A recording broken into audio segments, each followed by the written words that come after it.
استعمال خمیره دندان یعنی به اصطلاح زبنای پسته برای روزدار مکروه تنزیهی است، یعنی ترک آن بهتر است و اجزای خمیره دندان تا به حلق نرسد روزه فاسد نمی شود و به وقت ضرورت سخت به کراهت اجازت است، به شرطی که خوب احتیاط کرده شود که چیزی به حلق نرود.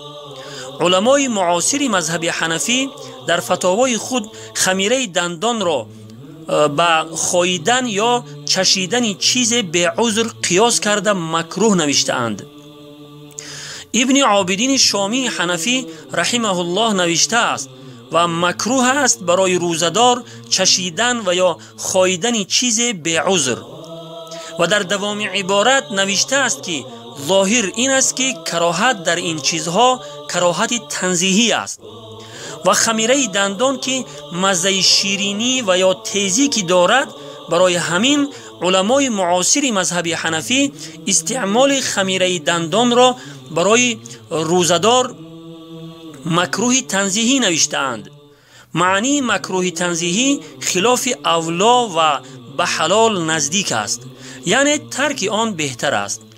از همین جهت برای روزدار بهتر این است که خمیره دندان را در روز رمضان از روی احتیاط استعمال نکند، بلکه به جای آن از مسواک استفاده کند که استعمال آن برای روزدار اجازت است.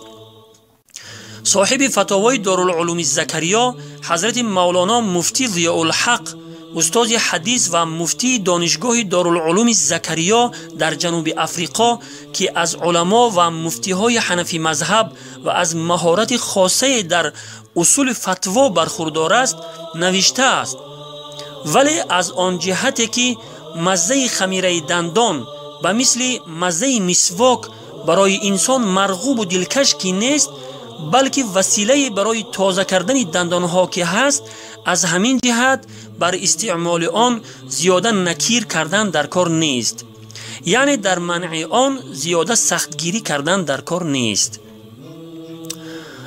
خلاصه کلام این است که چطوری که گفتیم بهتر آن است که روزدار استعمال خمیره دندان را بعد از غروب آفتاب انجام دهد، نه در روز رمضان، و اگر ضرورت سخت پیش آید با احتیاط کامل می تواند استعمال کند. و البته این را هم فراموش نکنید که اگر مزه خمیره دندان را در حلق احساس کند روزه فاسد می شود و قضای آن هم واجب می شود. والله اعلم بالصواب.